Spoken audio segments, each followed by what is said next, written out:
তারপর দিন দুই কেটে গেল। ওরা ক্রমশ গভীর থেকে গভীরতর জঙ্গলের মধ্যে প্রবেশ করলে। পথ কোথাও সমতল নয়, কেবল চড়াই আর উতরাই, মাঝে মাঝে কর্কশ ও দীর্ঘ টুসক ঘাসের বন। জল প্রায় দুষ্প্রাপ্য। ঝর্ণা একটা আধটা যদিও বা দেখা যায়, আলভারেজ তাকে জল ছুঁতেও দেয় না। দিব্যি স্ফটিকের মতো নির্মল জল পড়ছে ঝর্ণা বেয়ে, সুশীতল ও লোভনীয়। তৃষ্ণার্ত লোকের পক্ষে সে লোভ সংবরণ করা বড়ই কঠিন। কিন্তু আলভারেজ জলের বদলে ঠান্ডা চা খাওয়াবে, তবুও জল খেতে দেবে না। এদিকে জলের তৃষ্ণা ঠান্ডা চায়ে দূর হয় না। তৃষ্ণার কষ্টই সবচেয়ে বেশি কষ্ট বলে মনে হচ্ছিল শঙ্করের। এক জায়গায় টুসক ঘাসের বন বেজায় ঘন, তবে ওপরে ওদের চারধার ঘিরে সেদিন কুয়াশাও খুব গভীর। হঠাৎ বেলা উঠলে নিচের কুয়াশা সরে গেল। সামনে চেয়ে শঙ্করের মনে হলো খুব বড় একটা চড়াই তাদের পথ আগলে দাঁড়িয়ে। কতটা উঁচু তা জানা সম্ভব নয়, কারণ নিবিড় কুয়াশা কিংবা মেঘে তার ওপরের দিকটা সম্পূর্ণরূপে আবৃত। আলভারেজ বললে, রিক্টার্সভেল্ডের আসল রেঞ্জ। শঙ্কর বললে, এটা পার হওয়া কি দরকার? আলভারেজ বললে, এজন্যে দরকার যে সেবার আমি আর জিন দক্ষিণ দিক থেকে এসেছিলাম এই পর্বতশ্রেণী পাদমূলে, কিন্তু আসল রেঞ্জ পার হইনি। যে নদীর ধারে হলদে হিরে পাওয়া গিয়েছিল তার গতি পূব থেকে পশ্চিমে, আর এবার আমরা যাচ্ছি উত্তর থেকে দক্ষিণে। সুতরাং পর্বত পার হয়ে ওপারে না গেলে কি সেই নদীটার ঠিকানা করতে পারি? শঙ্কর বললে, আজ যেরকম কুয়াশা হয়েছে দেখতে পাচ্ছি, তাতে একটু অপেক্ষা করা যাক না কেন, আর একটু বেলা বাড়ুক। তাঁবু ফেলে আহারাদি সম্পন্ন করা হলো। বেলা বাড়লেও কুয়াশা তেমন কাটল না। শঙ্কর ঘুমিয়ে পড়ল তাঁবুর মধ্যে। ঘুম যখন ভাঙল, বেলা তখন আর নেই। চোখ মুছতে মুছতে তাঁবুর বাইরে এসে সে দেখলে আলভারেজ চিন্তিত মুখে ম্যাপ খুলে বসে আছে। শঙ্করকে দেখে বললে, শঙ্কর, আমাদের এখনো অনেক ভুগতে হবে, সামনে চেয়ে দেখো। আলভারেজের কথার সঙ্গে সঙ্গে সামনের দিকে চাইতেই এক গম্ভীর দৃশ্য শঙ্করের চোখে পড়ল। কুয়াশা কখন কেটে গেছে। তার সামনে বিশাল রিক্টার্সভেল্ড পর্বতের প্রধান ঠাক ধাপে ধাপে উঠে মনে হয় যেন আকাশে গিয়ে ঠেকেছে। পাহাড়ের কোটি দেশ নিবিড় বিদ্যুৎ গর্ভ মেঘপুঞ্জ আবৃত, কিন্তু উচ্চতম শিখররাজি অস্তমান সূর্যের রঙিন আলোয় দেবলোকের কনক দেউলের মতো বহু দূর নীল শূন্যে মাথা তুলে দাঁড়িয়ে। কিন্তু সামনের পর্বতাংশ সম্পূর্ণ দুরারোহ, শুধুই খাড়া খাড়া উত্তুঙ্গ শৃঙ্গ, কোথাও একটু ঢাল নেই। আলভারেজ বললে, এখান থেকে পাহাড়ে ওঠা সম্ভব নয় শঙ্কর, দেখেই বুঝেছ নিশ্চয়ই। পাহাড়ের কোলে কোলে পশ্চিম দিকে চলো, যেখানে ঢালু এবং নিচু পাবো সেখান দিয়েই পাহাড় পার হতে হবে। কিন্তু এই 150 মাইল লম্বা পর্বত শ্রেণীর মধ্যে কোথায় সেরকম জায়গা আছে, এ খুঁজতেই তো 1 মাসের ওপর যাবে দেখছি। কিন্তু দিন 5-6 পশ্চিম দিকে যাওয়ার পর এমন একটা জায়গা পাওয়া গেল যেখানে পর্বতের গা বেশ ঢালু, যেখান দিয়ে পর্বতে ওঠা চলতে পারে। পরদিন খুব সকাল থেকে পর্বতারোহণ শুরু হলো। শঙ্করের ঘড়িতে তখন বেলা 6:30। 8:30 বাজতে না বাজতে শঙ্কর আর চলতে পারে না। যে জায়গাটা দিয়ে তারা উঠছে সেখানে পর্বতের খাড়াই 4 মাইলের মধ্যে উঠেছে 6000 ফুট। সুতরাং পথটা ঢালু হলেও কি ভীষণ দুরারোহ তা সহজেই বোঝা যাবে। তাছাড়া যতই ওপরে উঠছে অরণ্য ততই নিবিড়তর, ঘন অন্ধকারের চারিদিকে। বেলা হয়েছে, রোদ উঠেছে, অথচ সূর্যের আলো ঢোকেনি জঙ্গলের মধ্যে। আকাশে চোখে পড়ে না তাই সূর্যের আলো। পথ বলে কোনো জিনিস নেই। চোখের সামনে শুধুই গাছের গুঁড়ি যেন ধাপে ধাপে আকাশের দিকে উঠে চলেছে। কোথা থেকে জল পড়ছে কে জানে। পায়ের নিচের প্রস্তর আর্দ্র ও পিচ্ছিল, প্রায় সর্বত্রই শ্যাওলা ধরা। পা পিছলে গেলে গড়িয়ে নিচের দিকে বহুদূর চলে গিয়ে তীক্ষ্ণ শিলাখণ্ডে আহত হতে হবে। শঙ্কর বা আলভারেজ কারো মুখে কথা নেই। উত্তুঙ্গ পথে উঠবার কষ্টে দুজনেই অবসন্ন, দুজনেরই ঘন ঘন নিঃশ্বাস পড়ছে। শঙ্করের কষ্ট আরো বেশি। বাংলার সমতল ভূমিতে আজন্ম মানুষ হয়েছে, পাহাড়ে ওঠার অভ্যাসই নেই কখনো। শঙ্কর ভাবছে আলভারেজ কখন বিশ্রাম করতে বলবে। সে আর উঠতে পারছে না। কিন্তু যদি সে মরেও যায়, এ কথা আলভারেজকে সে কখনোই বলবে না যে সে আর পারছে না। হয়তো তাতে আলভারেজ ভাববে, ইস্ট ইন্ডিজের মানুষগুলো দেখছি নিতান্তই অপদার্থ। এই মহা দুর্গম পর্বত ও অরণ্যে সে ভারতের প্রতিনিধি। এমন কোনো কাজ সে করতে পারে না যাতে তার মাতৃভূমির মুখ ছোট হয়ে যায়। বড় চমৎকার বন, যেন পরীর রাজ্য। মাঝে মাঝে ছোটখাটো ঝর্ণা যেন বনের মধ্যে দিয়ে খুব ওপর থেকে নিচে যাচ্ছে। গাছের ডালে নানা রঙের টিয়া পাখি চোখ ঝলসে দিয়ে উড়ে বেড়াচ্ছে। বড় বড় ঘাসের মাথায় সাদা সাদা ফুল, অর্কিডের ফুল ঝুলছে গাছের ডালের গায়ে, গুঁড়ির গায়ে। হঠাৎ শঙ্করের চোখ পড়ল গাছের ডালে মাঝে মাঝে লম্বা দাড়ি গোফওয়ালা বাল্যখিল্য মুনিদের মতো ও কারা বসে রয়েছে। তারা সবাই চুপচাপ বসে, মুনি জনচিত গাম্ভীর্যে ভরা। ব্যাপার কি? আলভারেজ বললে, ও কলবাস জাতীয় মাদি বাঁদর। পুরুষ জাতীয় কলবাস বাঁদরের দাড়ি গোঁফ নেই, স্ত্রী জাতীয় কলবাস বাঁদরের হাতখানেক লম্বা দাড়ি গোঁফ গজায় এবং তারা বড় গম্ভীর। দেখে বুঝতে পারছ? ওদের কাণ্ড দেখে শঙ্কর হেসেই খুন। পায়ের তলায় মাটিও নেই, পাথরও নেই। তার বদলে আছে শুধু পচা পাতা ও শুকনো গাছের গুঁড়ির স্তূপ। এইসব বনে শতাব্দীর পর শতাব্দী ধরে পাতার রাশি ঝরছে, পচে যাচ্ছে। তার উপরে শ্যাওলা পুরু হয়ে উঠছে, ছাতা গজাচ্ছে। তার উপরে আবার নতুন ঝরা পাতার রাশি, আবার পড়ছে গাছের ডালপালা, গুঁড়ি। জায়গায় জায়গায় 60-70 ফুট গভীর হয়ে জমে রয়েছে এই পাতার স্তূপ। আলভারেজ ওকে শিখিয়ে দিলে, এই সব জায়গায় খুব সাবধানে পা ফেলতে হবে। এমন জায়গা আছে যেখানে মানুষ চলতে চলতে ওই ঝরা পাতার রাশির মধ্যে ভুস করে ঢুকে ডুবে যেতে পারে। যেমন অতর্কিতে পথ চলতে চলতে পুরনো কুয়োর মধ্যে পড়ে যায়। উদ্ধার করা সম্ভব না হলে সেসব ক্ষেত্রে নিঃশ্বাস বন্ধ হয়ে মৃত্যু অনিবার্য। শঙ্কর বললে, পথের গাছপালা না কাটলে আর তো ওঠা যাচ্ছে না, বড় ঘন হয়ে উঠছে। খুরের মতো ধারালো চওড়া এলিফ্যান্ট ঘাসের বন, যেন রোমান যুগের দ্বিধার তলোয়ার। তার মধ্যে দিয়ে যাবার সময় দুজনের কেউই নিরাপদ বলে ভাবছে না নিজেকে। দুহাত তফাতে কি আছে দেখা যায় না যখন, তখন সব রকমের বিপদের সম্ভাবনাই তো রয়েছে। বাঘ, সিংহ বা বিষাক্ত সাপ কোনোটিই থাকা বিচিত্র নয়। শঙ্কর লক্ষ্য করছে মাঝে মাঝে ডুগডুগি বা ঢোল বাজনার মতো একটা শব্দ হচ্ছে কোথায় যেন বনের মধ্যে। কোনো অসভ্য জাতির লোক ঢোল বাজাচ্ছে নাকি? আলভারেজকে সে জিজ্ঞাসা করলে। আলভারেজ বললে, ঢোল নয়, বড় বেবুন কিংবা বন মানুষ বুক চাপড়ে ওই রকম শব্দ করে। মানুষ এখানে কোথা থেকে আসবে? শঙ্কর বলে, তুমি যে বলেছিলে এ বনে গরিলা নেই। গরিলা সম্ভবত নেই।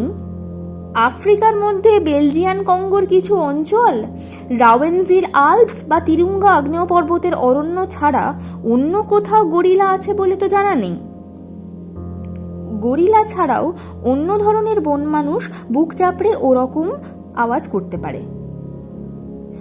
ওরা 4500 ফুটের ওপর উঠেছে। সেদিনের মতো সেখানেই রাত্রির বিশ্রামের জন্য তাঁবু ফেলা হলো।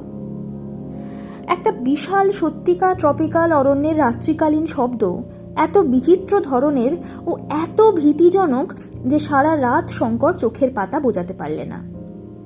শুধু ভয় নয়, ভয় মিশ্রিত একটা বিস্ময়।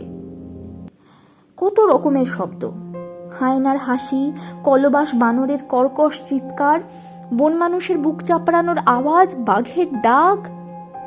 প্রাকৃতিক এই বিরাট নিজস্ব পশুশালায় রাত্রে কেউ ঘুমোয় না। সমস্ত অরণ্যটা এই গভীর রাত্রে যেন হঠাৎ ক্ষেপে উঠেছে। বছর কয়েক আগে খুব বড় একটা সার্কাসের দল এসে ওদের স্কুল বোর্ডিং এর পাশের মাঠে তাঁবু ফেলেছিল। তাদের জানোয়ারদের চিৎকারে বোর্ডিং এর ছেলেরা রাত্রে ঘুমোতে পারত না। শঙ্করের সেই কথা এখন মনে পড়ল।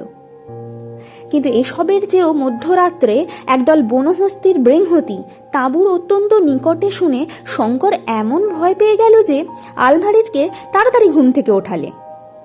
আলভারেজ বললে, আগুন জ্বলছে তাঁবুর বাইরে, কোনো ভয় নেই, ওরা ঘেঁষবে না এদিকে। সকালে উঠে আবার ওপরে ওঠা শুরু। উঠছে আর উঠছে, মাইলের পর মাইল বুনো বাঁশের জঙ্গল, তার তলায় বুনো আদা। ওদের পথের 100 হাতের মধ্যে বাঁ দিকের বাঁশবনের তলা দিয়ে একটা প্রকাণ্ড হস্তিযূথ কচি বাঁশের কোড় মরমর করে ভাঙতে ভাঙতে চলে গেল। 5000 ফুট ওপরে কত কি বুনো ফুলের মেলা। টকটকে লাল ইরিথ্রিনা প্রকাণ্ড গাছে ফুটেছে।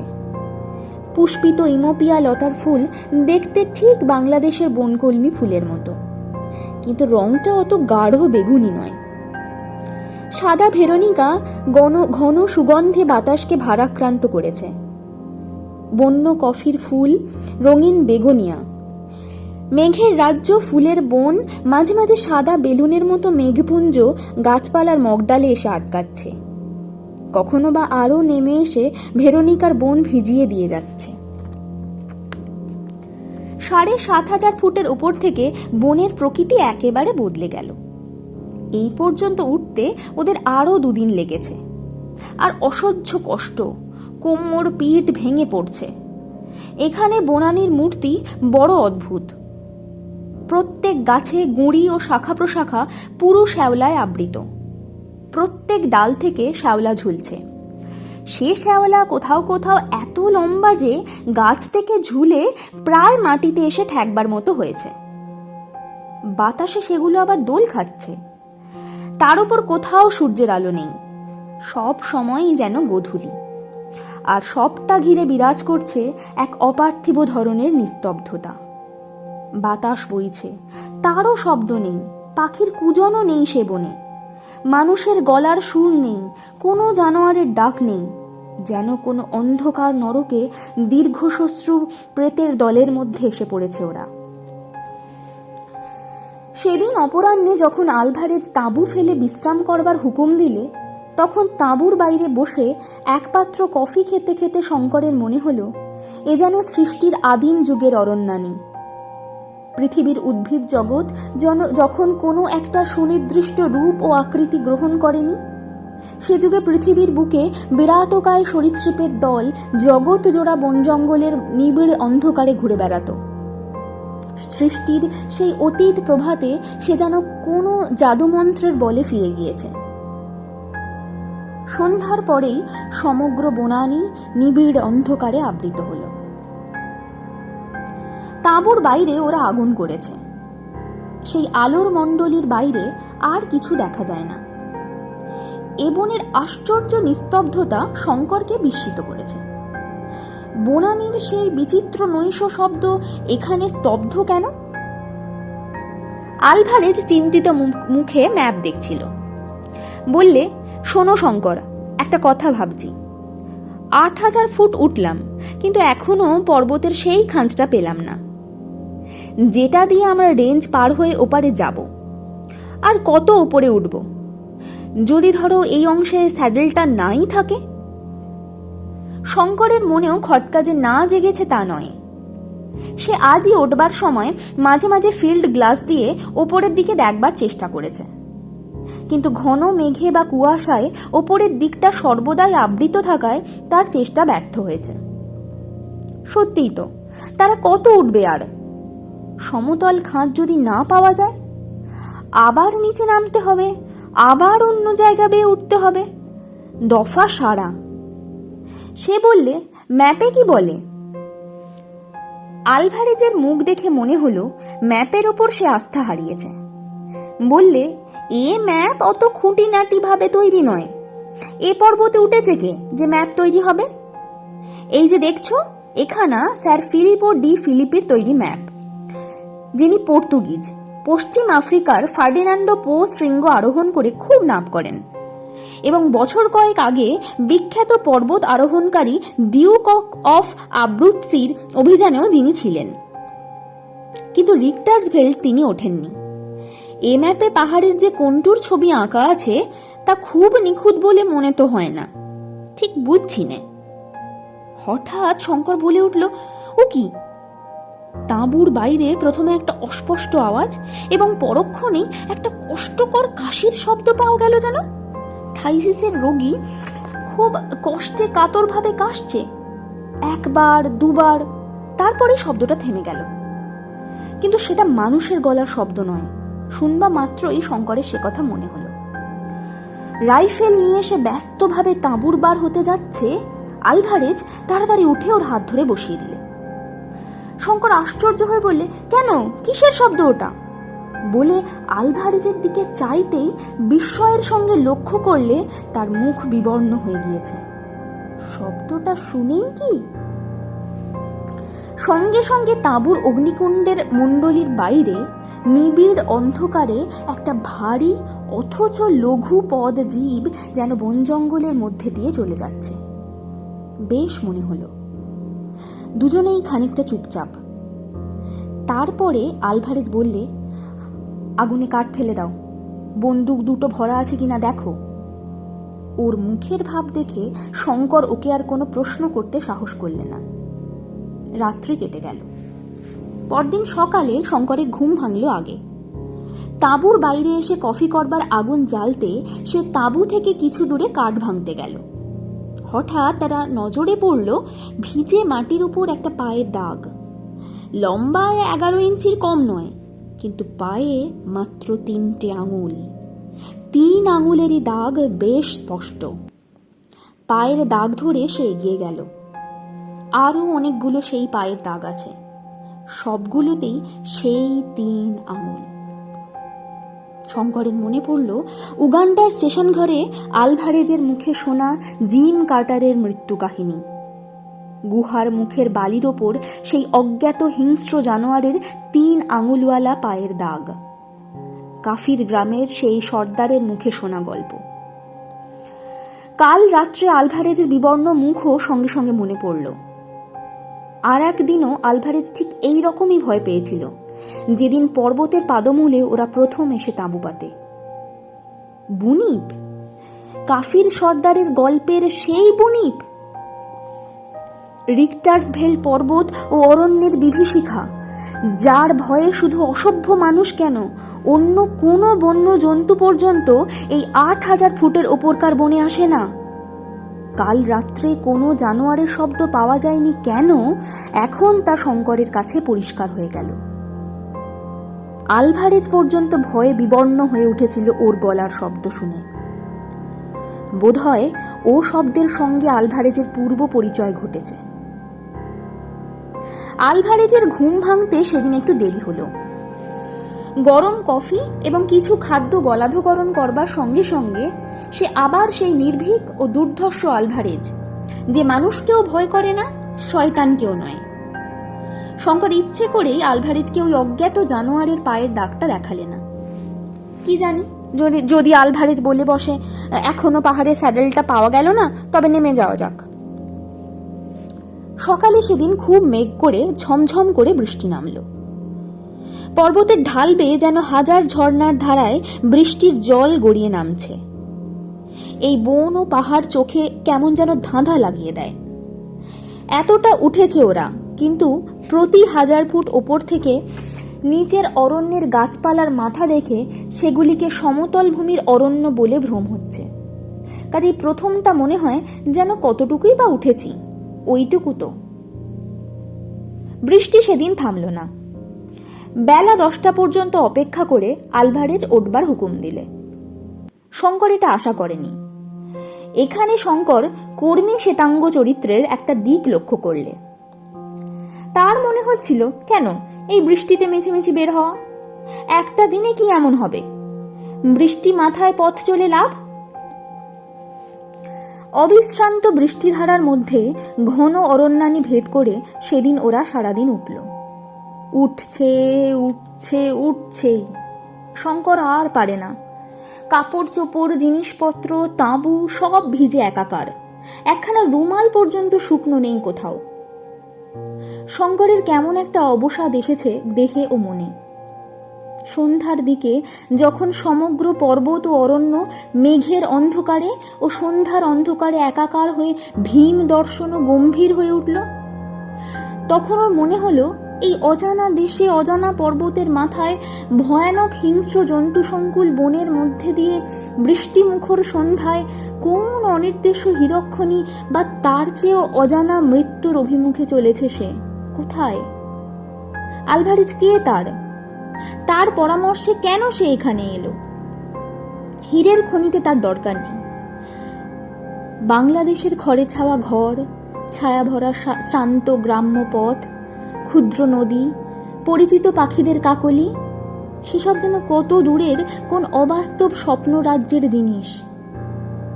আফ্রিকার কোনো হিরক্ষণী সেসবের চেয়ে মূল্যবান নয়। কিন্তু তার এ ভাব কেটে গেল অনেক রাত্রে, যখন নির্মেঘ আকাশে চাঁদ উঠল। সে অপার্থিব জ্যোৎস্নাময় রাত্রের বর্ণনা নেই। শঙ্কর আর পৃথিবীতে নেই। বাংলা বলে কোনো দেশ নেই, সব স্বপ্ন হয়ে গিয়েছে। সে আর কোথাও ফিরতে চায় না। হিরে চায় না, অর্থ চায় না। পৃথিবীর থেকে বহু ঊর্ধ্বে এক কৌমুদী শুভ্র দেবলোকের এখন সে অধিবাসী। তার চারধারে প্রকৃতির যে সৌন্দর্য, কোনো মানুষের চোখ এর আগে তা দেখেনি। সে গহন নিস্তব্ধতা এর আগে কোনো মানুষ অনুভব করেনি। জনমানবহীন বিশাল রিক্টার্সভেল পর্বত ও অরণ্য, ওই গভীর নিশীথে মেঘলোকে আসন পেতে আপনাতে আপনি আত্মস্থ, ধ্যান স্তিমিত। পৃথিবীর মানুষের সেখানে প্রবেশ লাভের সৌভাগ্য ক্বচিৎ ঘটে। সেই রাত্রে ঘুম থেকেও ধর্মড়িয়ে উঠল আলভারেজের ডাকে। আলভারেজ ডাকছে, শঙ্কর শঙ্কর, ওঠো, বন্দুক বাগাও। কি কি?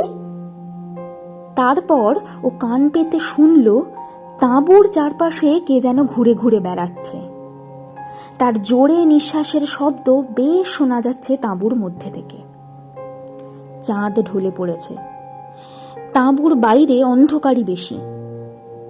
জ্যোৎস্নাটুকু গাছের মগডালে গিয়ে উঠেছে। কিছুই দেখা যাচ্ছে না। তাঁবুর দরজার মুখে আগুন তখনও একটু একটু জ্বলছে, কিন্তু তার আলোর বৃত্ত যেমন ছোট, আলোর জ্যোতি ততোধিক ক্ষীণ। তাতে দেখবার সাহায্য কিছুই হয় না। হুড়মুড় করে একটা শব্দ হলো। গাছপালা ভেঙে একটা ভারী জানোয়ার হঠাৎ ছুটে পালালো যেন। তাঁবুর সকলে সজাগ হয়ে উঠেছে। এখন আর অতর্কিতে শিকারের সুবিধে হবে না। বাইরের জানোয়ারটা তা বুঝতে পেরেছে। জানোয়ারটা যাই হোক না কেন, তার যেন বুদ্ধি আছে, বিচারের ক্ষমতা আছে, মস্তিষ্ক আছে। আলভারেজ রাইফেল হাতে টর্চ জেলে বাইরে গেল। শঙ্করও গেল ওর পেছনে পেছনে। টর্চের আলোয় দেখা গেল তাঁবুর উত্তর পূর্ব কোণের জঙ্গলের চারা গাছপালার ওপর দিয়ে যেন একটা ভারী স্টিম রোলার চলে গিয়েছে। আলভারেজ সেই দিকে বন্দুকের নল উঁচিয়ে বার দুই আওয়াজ করল। কোনো দিকে কোনো শব্দ পাওয়া গেল না। ফিরবার সময় তাঁবুর ঠিক দরজার মুখে আগুনের কুণ্ডের অতি নিকটেই একটা পায়ের দাগ দুজনেরই চোখে পড়ল। মাত্র 3টে আঙুলের দাগ ভিজে মাটির ওপর সুস্পষ্ট। এতে প্রমাণ হয় জানোয়ারটা আগুনকে ডরায় না।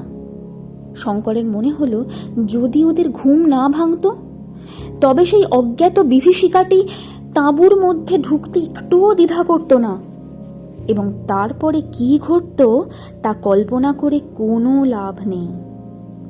আলভারেজ বললে, শঙ্কর, তুমি তোমার ঘুম শেষ করো, আমি জেগে আছি। শঙ্কর বললে, না, তুমি ঘুমাও আলভারেজ। আলভারেজ ক্ষীণ হাসি হেসে বললে, পাগল, তুমি জেগে কিচ্ছু করতে পারবে না শঙ্কর, ঘুমিয়ে পড়ো। ওই দেখো, দূরে বিদ্যুৎ চমকাচ্ছে, আবার ঝড় বৃষ্টি আসবে, রাত শেষ হয়ে আসছে, ঘুমো। আমি বরং একটু কফি খাই। রাত ভোর হবার সঙ্গে সঙ্গে এলো মুষলধারে বৃষ্টি, সঙ্গে সঙ্গে যেমন বিদ্যুৎ তেমনি মেঘগর্জন। সে বৃষ্টি চলল সমানে সারা দিন, তার বিরাম নেই, বিশ্রাম নেই। শঙ্করের মনে হলো পৃথিবীতে আজ প্রলয়ের বর্ষণ শুরু হয়েছে। প্রলয়ের দেবতা সৃষ্টি ভাসিয়ে দেবার সূচনা করেছেন বুঝি। বৃষ্টির বহর দেখে আলভারেজ পর্যন্ত দমে গিয়ে তাঁবু ওঠাবার নাম মুখে আনতে ভুলে গেল। বৃষ্টি থামলো যখন, তখন 5টা। বোধহয় বৃষ্টি না থামলেই ভালো ছিল, কারণ অমনি আলভারেজ চলা শুরু করবার হুকুম দিলে। বাঙালি ছেলের স্বভাবতই মনে হয়, এখন অবেলায় আর যাও কেন, এত কি সময় বয়ে যাচ্ছে। কিন্তু আলভারেজের কাছে দিন রাত, বর্ষা রৌদ্র, জ্যোৎস্না অন্ধকার সব সমান। সে রাত্রে বর্ষা স্নাত বনভূমির মধ্যে দিয়ে মেঘ ভাঙা জ্যোৎস্নার আলোয় দুজনে উঠছে। এমন সময় আলভারেজ পেছন থেকে বলে উঠল, শঙ্কর দাঁড়াও, ওই দেখো। আলভারেজ ফিল্ড গ্লাস দিয়ে ফুটফুটে জ্যোৎস্নালোকে বাঁ পাশের পর্বত শিখরের দিকে চেয়ে দেখছে। শঙ্কর ওর হাত থেকে গ্লাসটা নিয়ে সেদিকে দৃষ্টি নিবদ্ধ করলে। হ্যাঁ, সমতল খাঁজটা পাওয়া গিয়েছে, বেশি দূরেও নয়, মাইল 2 মধ্যেই বাঁ দিক ঘেঁষে। আলভারেজ হাসি মুখে বললে, দেখেছো স্যাডেলটা? থামবার দরকার নেই, চলো আজ রাত্রেই স্যাডেলের ওপর পৌঁছে তাঁবু ফেলবো। কিন্তু শঙ্কর আর সত্যিই পারছে না। এই দুর্ধর্ষ পর্তুগিজটার সঙ্গে হীরের সন্ধানে এসে কি ঝকমারিই না করেছে। শঙ্কর জানে অভিযানের নিয়মানুযায়ী দলপতির হুকুমের ওপর কোনো কথা বলতে নেই। এখানে আলভারেজই দলপতি, তার আদেশ অমান্য করা চলবে না। কোথাও আইনে লিপিবদ্ধ না থাকলেও পৃথিবীর ইতিহাসের বড় বড় অভিযানে সবাই এই নিয়ম মেনে চলে, সেও মানবে। অবিশ্রান্ত হাঁটবার পর সূর্যোদয়ের সঙ্গে সঙ্গে ওরা এসে স্যাডেলে যখন উঠলে, শঙ্করের তখন আর এক পাও চলবার শক্তি নেই। শঙ্কর বন্দুক নিয়ে 2-1টা পাখি শিকার করে সন্ধ্যায় তাঁবুতে ফিরে এসে দেখলে আলভারেজ বসে বসে চুরুট টানছে। তার মুখ দেখে মনে হলো সে উদ্বিগ্ন ও চিন্তিত। শঙ্কর বললে, আমি বলি আলভারেজ, তুমি যখন বার করতে পারলে না, তখন চলো ফিরি। আলভারেজ বললে, নদীটা তো উড়ে যায়নি, এই বন পর্বতের কোনো না কোনো অঞ্চলে সেটা নিশ্চয়ই আছে, তবে আমরা বের করতে পারছি না কেন? আমাদের খোঁজ ঠিক মতো হচ্ছে না। বলো কি আলভারেজ, 6 মাস ধরে জঙ্গল চষে বেড়াচ্ছি, আবার কাকে খোঁজা বলে? আলভারেজ গম্ভীর মুখে বললে, কিন্তু মুশকিল হয়েছে কোথায় জানো শঙ্কর, তোমাকে এখনো কথাটা বলিনি, শুনলে হয়তো খুব দমে যাবে বা ভয় পাবে। আচ্ছা, তোমাকে একটা জিনিস দেখাই, এসো আমার সঙ্গে। শঙ্কর অধীর আগ্রহ ও কৌতূহলের সঙ্গে ওর পেছনে পেছনে চলল। ব্যাপারটা কি? আলভারেজ একটু দূরে গিয়ে একটা বড় গাছের তলায় দাঁড়িয়ে বললে, শঙ্কর, আমরা আজই এখানে এসে তাঁবু পেতেছি, ঠিক তো? শঙ্কর অবাক হয়ে বললে, এ কথার মানে কি? আজই তো এখানে এসেছি, না আবার কবে এসেছি? আচ্ছা, ওই গাছের গুঁড়ির কাছে সরে এসে দেখো তো। শঙ্কর এগিয়ে গিয়ে দেখলে গুঁড়ির নরম ছাল ছুরি দিয়ে খুদে কে DA লিখে রেখেছে, কিন্তু লেখাটা টাটকা নয়, অন্তত মাস খানেকের পুরনো। শঙ্কর ব্যাপারটা ঠিক বুঝতে পারল না, আলভারেজের মুখের দিকে চেয়ে রইল। আলভারেজ বললে, বুঝতে পারলে না? এই গাছে আমি মাসখানেক আগে আমার নামের অক্ষর 2টি খুদে রাখি। আমার মনে একটু সন্দেহ হয়, তুমি তো বুঝতে পারো না, তোমার কাছে সব বনই সমান। এর মানে এখন বুঝেছ? আমরা চক্রাকারে বনের মধ্যে ঘুরছি। এসব জায়গায় যখন এরকম হয়, তখন তা থেকে উদ্ধার পাওয়া বেজায় শক্ত। এতক্ষণে শঙ্কর বুঝলে ব্যাপারটা। বললে, তুমি বলতে চাও মাসখানেক আগে আমরা এখানেই এসেছিলাম? ঠিক তাই। বড় অরণ্যে বা মরুভূমিতে এই বিপদ ঘটে, একে বলে ডেথ সার্কেল। আমার মনে মাসখানেক আগে প্রথম সন্দেহ হয় যে হয়তো আমরা ডেথ সার্কেলে পড়েছি। সেটা পরীক্ষা করে দেখবার জন্যই গাছের ছালে ওই অক্ষর 2টি খুদে রাখি। আজ বনের মধ্যে বেড়াতে গিয়ে হঠাৎ চোখে পড়ল। শঙ্কর বললে, আমাদের কম্পাসের কি হলো? কম্পাস থাকতে দিক ভুল হচ্ছে কিভাবে রোজ রোজ? আলভারেজ বললে, আমার মনে হয় কম্পাস খারাপ হয়ে গিয়েছে। রিক্টার্সভেল পার হবার সময় সেই যে ভয়ানক ঝড় ও বিদ্যুৎ হয়, তাতেই কিভাবে ওর চৌম্বক শক্তি নষ্ট হয়ে গিয়েছে। তাহলে আমাদের কম্পাস এখন অকেজো? আমার তাই ধারণা। শঙ্কর দেখলে অবস্থা নিতান্ত মন্দ নয়। ম্যাপ ভুল, কম্পাস অকেজো, তার উপর ওরা পড়েছে এক ভীষণ দুর্গম গহনারণ্যের মাঝে বিষম মরণ ঘূর্ণিতে। জনমানুষ নেই, খাবার নেই, জলও নেই বললেই হয়, কারণ সেখানকার জল পানের উপযুক্ত নয়। থাকার মধ্যে আছে এক ভীষণ অজ্ঞাত মৃত্যু ভয়। জিম কার্টার এই অভিশপ্ত অরণ্যানীর মধ্যে রত্নের লোভে এসে প্রাণ দিয়েছিল। এখানে কারো মঙ্গল হবে বলে মনে হয় না। আলভারেজ কিন্তু দমে যাবার পাত্রই নয়। সে দিনের পর দিন চলল বনের মধ্যে দিয়ে। বনের কোনো কুলকিনারা পায় না শঙ্কর। আগে যাও বা ছিল, ঘূর্ণি পাকে তারা ঘুরছে শোনা অবধি শঙ্করের দিক সম্বন্ধে জ্ঞান একেবারে লোপ পেয়েছে।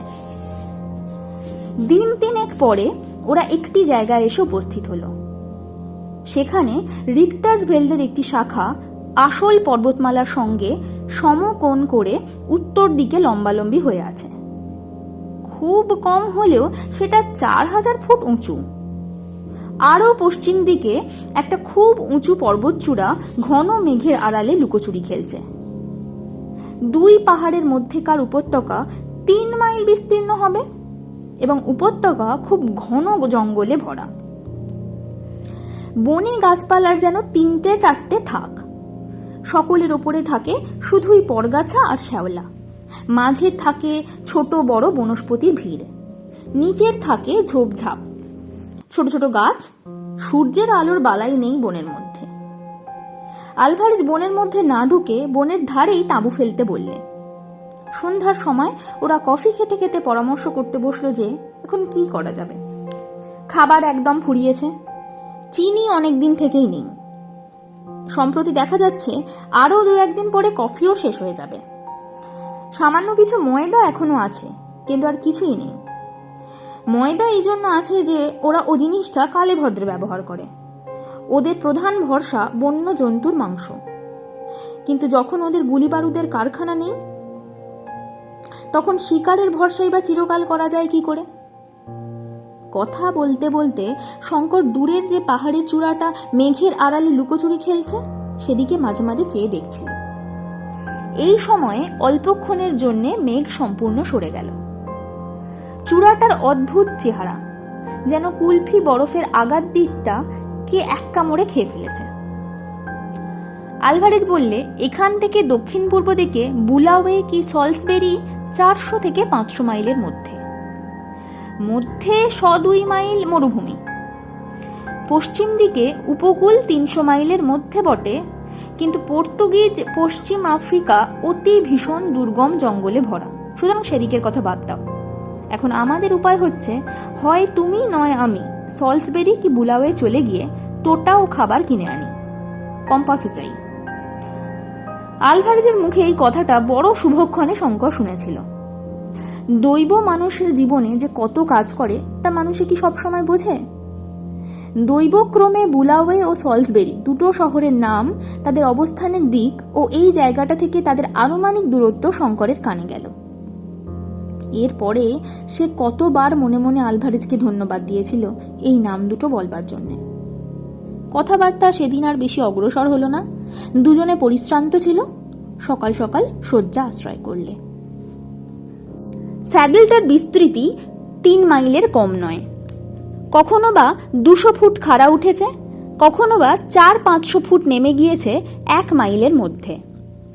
সুতরাং বেশ দুরারোহ। যতটুকু সমতল ততটুকু শুধুই বড় বড় বনস্পতির জঙ্গল। ইরিথ্রিনা, পেনসিয়ানা, রিটা গাছ, বাঁশ বা বন্য আদা, বিচিত্র বর্ণের অর্কিডের ফুল ডালে ডালে, বেবুন ও কালো বাঁশ বাঁদর সর্বত্র। আরও 2 দিন ধরে ক্রমাগত নামতে নামতে রিক্টার্সভেল পর্বতের আসল রেঞ্জের ওপারের উপত্যকায় গিয়ে ওরা পদার্পণ করল। শঙ্করের মনে হলো এদিকে জঙ্গল যেন আরো বেশি দুর্ভেদ্য ও বিচিত্র। আটলান্টিক মহাসাগরের দিক থেকে সমুদ্র বাষ্প উঠে কতক ধাক্কা খায় পশ্চিম আফ্রিকার ক্যামেরুন পর্বতে, বাকিটা আটকায় বিশাল রিক্টাসভেল্ডের দক্ষিণ সানুতে। সুতরাং বৃষ্টি এখানে হয় অজস্র, তাই গাছপালার তেজও তেমনি। দিন 15 ধরে সেই বিরাট অরণ্যাকীর্ণ উপত্যকার সর্বত্র দুজনে মিলে খুঁজেও আলভারেজ বর্ণিত পাহাড়ি নদীর কোনো ঠিকানা বার করতে পারলে না।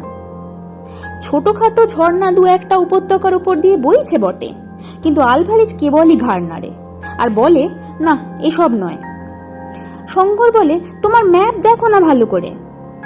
কিন্তু এখন দেখা যাচ্ছে যে আলভারেজের ম্যাপের কোনো নিশ্চয়তা নেই। আলভারেজ বলে, ম্যাপ কি হবে, আমার মনের গভীরেই আঁকা আছে সে নদী ও সে উপত্যকার ছবি। সে একবার দেখতে পেলেই তখনই চিনে নেব। এসে জায়গাই নয়, এই উপত্যকা সে উপত্যকাই নয়। নিরুপায়, খোঁজো তবে। 1 মাস কেটে গেল। পশ্চিম আফ্রিকার বর্ষা নামলো মার্চ মাসের প্রথমে। সে কি ভয়ানক বর্ষা! শঙ্কর তার কিছু নমুনা পেয়ে এসেছে রিক্টাসভেল্ড পার হবার সময়। উপত্যকা ভেসে গেল পাহাড় থেকে নামা বড় বড় পার্বত্য ঝর্ণার জলধারায়। তাঁবু ফেলবার স্থান নেই। এক রাত্রে তো হঠাৎ অতিবর্ষণের ফলে ওদের ভাসিয়ে নিয়ে যাবার জোগাড় করেছিল। আলভারেজের সজাগ ঘুমের জন্য সে যাত্রা বিপদ কেটে গেছিল। কিন্তু দিন যায় তো ক্ষণ যায় না। শঙ্কর একদিন ঘোর বিপদে পড়ল জঙ্গলের মধ্যে। সে বিপদটাও বড় অদ্ভুত ধরনের। সেদিন আলভারেজ তাঁবুতে তার নিজের রাইফেল পরিষ্কার করছিল। সেটা শেষ করে রান্না করবে কথা ছিল। শঙ্কর রাইফেল হাতে বনের মধ্যে শিকারের সন্ধানে বের হয়েছে। আলভারেজ বলে দিয়েছে তাকে এ বনে খুব সাবধানে চলাফেরা করতে, আর বন্দুকের ম্যাগাজিনে সব সময় যেন কার্ট্রিজ ভরা থাকে। আর একটা মূল্যবান উপদেশও দিয়েছে, সেটা এই, বনের মধ্যে বেড়াবার সময় হাতের কবজিতে কম্পাস সর্বদা বেঁধে নিয়ে বেড়াবে, এবং যে পথ দিয়ে যাবে পথের ধারে গাছপালায় কোনো চিহ্ন রেখে যাবে, যাতে ফেরবার সময় সেই সব চিহ্ন ধরে আবার ঠিক ফিরতে পারো, নতুবা বিপদ অবশ্যম্ভাবী। সেদিন শঙ্কর স্প্রিংবক হরিণের সন্ধানে গভীর বনে চলে গিয়েছে। সকালে বেরিয়েছিল, ঘুরে ঘুরে বড় ক্লান্ত হয়ে পড়ে এক জায়গায় একটা বড় গাছের তলায় সে একটু বিশ্রামের জন্য বসল। সেখানটাতে চারধারেই বৃহৎ বৃহৎ বনস্পতির মেলা, আর সব গাছেই গুঁড়ি ও ডালপালা বেয়ে এক প্রকারের বড় বড় লতা উঠে তাদের ছোট ছোট পাতা দিয়ে এমন নিবিড়ভাবে আষ্টে পৃষ্ঠের গাছগুলো জড়িয়েছে যে গুঁড়ির আসল রং দেখা যাচ্ছে না। কাছেই একটা ছোট জলার ধারে ঝাড়ে ঝাড়ে মারিপোসা লিলি ফুটে রয়েছে। খানিকটা সেখানে বসবার পরে শঙ্করের মনে হলো তার কি একটা যেন অস্বস্তি হচ্ছে। কি ধরনের অস্বস্তি তা সে কিছু বুঝতে পারল না, অথচ জায়গাটা ছেড়ে উঠে যাবারও ইচ্ছে হলো না তার। সে ক্লান্তও বটে, আর জায়গাটা বেশ আরামেরও বটে। কিন্তু এ তার কি হলো? তার সমস্ত শরীরে এত অবসাদ এলো কোথা থেকে? ম্যালেরিয়া জ্বরে ধরলো নাকি? অবসাদটা কাটাবার জন্যে সে পকেট হাতড়ে একটা চুরুট বের করে ধরালে। কিসের একটা মিষ্টি মিষ্টি সুগন্ধ বাতাসে। শঙ্করের বেশ লাগছে গন্ধটা। একটু পরে দেশলাইটা মাটি থেকে কুড়িয়ে পকেটে রাখতে গিয়ে মনে হলো হাতটা যেন তার নিজের নয়, যেন অন্য কারো হাত। তার মনের ইচ্ছায় সে হাত নড়ে না। ক্রমেই তার সর্বশরীরে যেন বেশ একটা আরামদায়ক অবসাদে অবশ হয়ে পড়তে চাইল। কি হবে আর বৃথা ভ্রমণে, আলেয়ার পিছু পিছু বৃথা ছুটে। এই রকম বনের ঘন ছায়ায় নিভৃত লতাবিতা নিয়ে অলস স্বপ্নে জীবনটা কাটিয়ে দেওয়ার চেয়ে সুখ আর কি আছে? একবার তার মনে হলো এই বেলা উঠে তাঁবুতে যাওয়া যাক, নতুবা তার কোনো একটা বিপদ ঘটবে যেন। একবার সে উঠবার চেষ্টাও করতে গেল, কিন্তু পরক্ষণেই তার দেহ মনব্যাপী অবসাদের জয় হলো। অবসাদ নয়, যেন একটা মৃদু মধুর নেশার আনন্দ। সমস্ত জগৎ তার কাছে তুচ্ছ। সে নেশাটাই তার সারা দেহ অবশ করে আনছে ক্রমশ। শঙ্কর গাছের শিকড়ে মাথা দিয়ে ভালো করেই শুয়ে পড়ল। বড় বড় কটন উড গাছের শাখায় আলো ছায়ার রেখা বড় অস্পষ্ট। কাছেই কোথাও বুনো প্যাঁচার ডাক অনেকক্ষণ থেকে শোনা যাচ্ছিল। ক্রমে যেন তা ক্ষীণ হতে ক্ষীণতর হয়ে আসছে। তারপরে কি হলো শঙ্কর আর কিছু জানে না।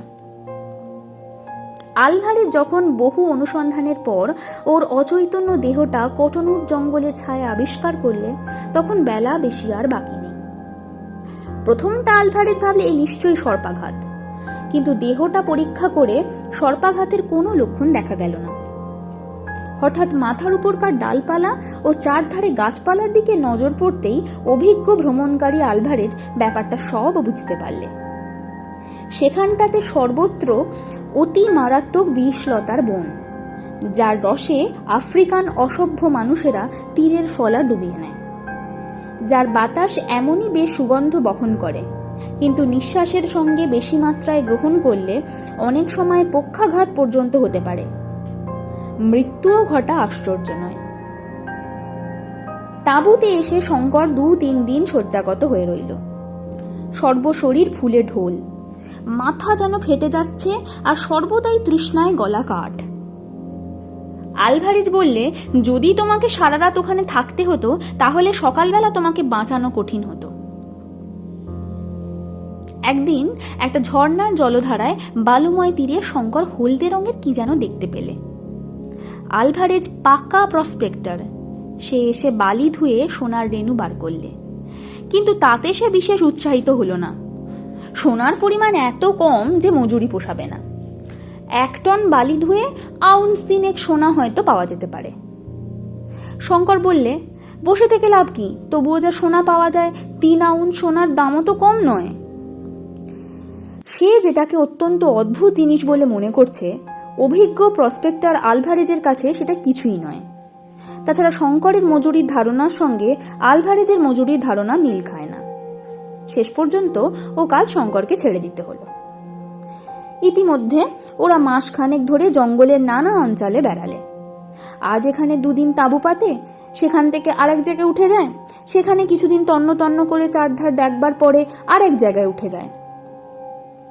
সেদিন অরণ্যের একটা নতুন স্থানে পৌঁছে ওরা তাঁবু পেতেছে।